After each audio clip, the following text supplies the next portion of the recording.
Hi everyone! Welcome to Snippets of My Life in New Zealand. This will be a more chill video, so grab a drink and settle in with me. It's summer right now, so naturally I've visited a lot of beaches. The beaches here are some of the best I've seen. New Zealand really shines in the summer, but I've noticed I don't handle the heat as well as I used to. If you're looking for any beach recommendations, I highly recommend the North Island.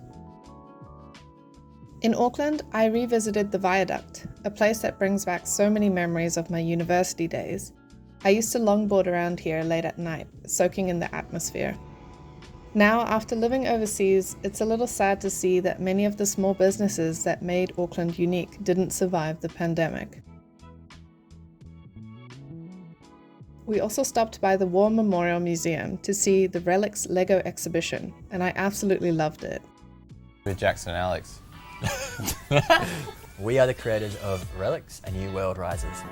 We are building a Lego exhibition, features Lego built into old antique objects. Set in the future, long after humans aren't around on Earth anymore. New life is springing up from the objects that are left behind. The objects themselves are super unique and they serve as really interesting springboards for then what happens inside the object. Try to create a situation where the longer you look at it, the more you might notice, and hopefully that inspires people to explore this world that we're creating.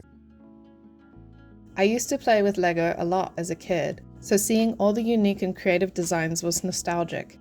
If you ever get a chance to see the exhibition, I highly recommend it. There was even a room where visitors could build their own creations and put them on display.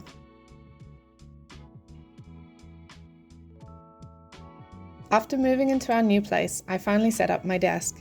It felt great to unpack all my items, many of which are from Japan, including a woven coaster made by the women of Showa Village in Fukushima, where I used to live. My Tamagotchi recently ran out of battery and I really need to replace it. I've been keeping it on top of my water bottle and it's actually been helping me stay hydrated. Zyda, my dog, and I visited the Auckland Botanical Gardens, which is entirely dog-friendly and even has an off-leash area. We also took a trip north to visit my parents, who just moved to a more rural area. It was so fun to see Zyda enjoying farm life with the other dogs. I created this drawing inspired by the Year of the Snake. It feels fitting since I want this to be the year I focus on my art business, especially since my old logo used to feature a snake. Ironically, I'm terrified of them in real life. I chose the name Yamazan because it means crazy or wild animal. In South African households, it's often used to describe the cheeky or wild child in the family. And as you may guess, I was called that a lot growing up. I also want to answer a few questions to help you get to know me better. Feel free to leave more in the comments. What places have I lived in? I've lived in Zimbabwe, Zambia, New Zealand, Fukushima, Singapore, and then back to New Zealand. It's wild to think of all the places I've been and the amazing people I've met along the way. If I were a D&D character, what class would I be? Probably a ranger. I love animals and even did archery as a kid.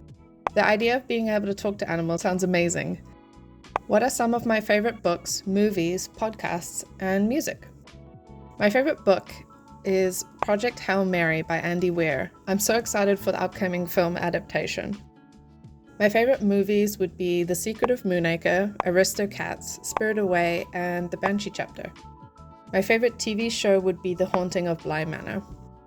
My favorite podcasts would be Welcome to Night Vale, Critical Role, Dungeons and Daddies, and Tales from the Stinky Dragon.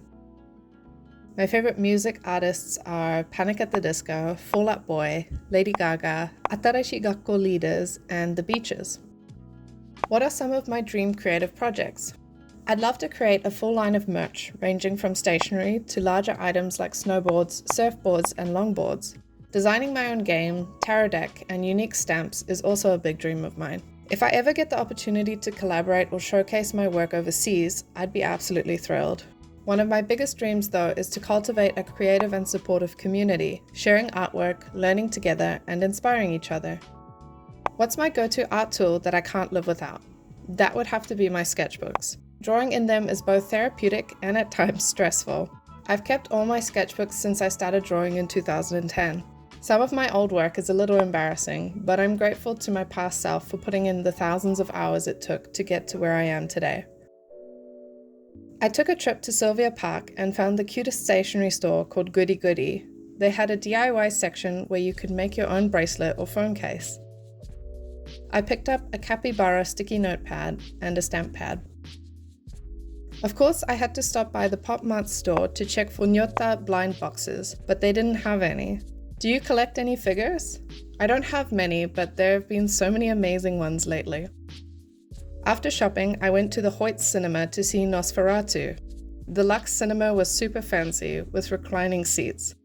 During the film, when Haranok appeared on the screen, I overheard a couple behind me. One of them whispered, "Smash," and the other immediately shushed them. I couldn't help but laugh.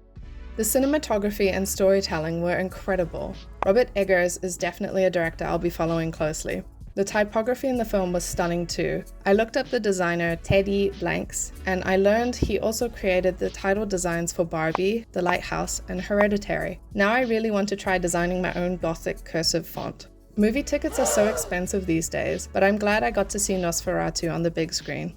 Lately, life has been a mix of nostalgia, creativity, and new experiences. Revisiting old spots, setting up my own space, and exploring with family. New Zealand is stunning in the summer, but I think my heart belongs to autumn and winter now. As I settle into this new chapter, I'm excited to keep sharing my adventures, art, and little moments with you all. Thanks for watching, and I'll see you in the next one.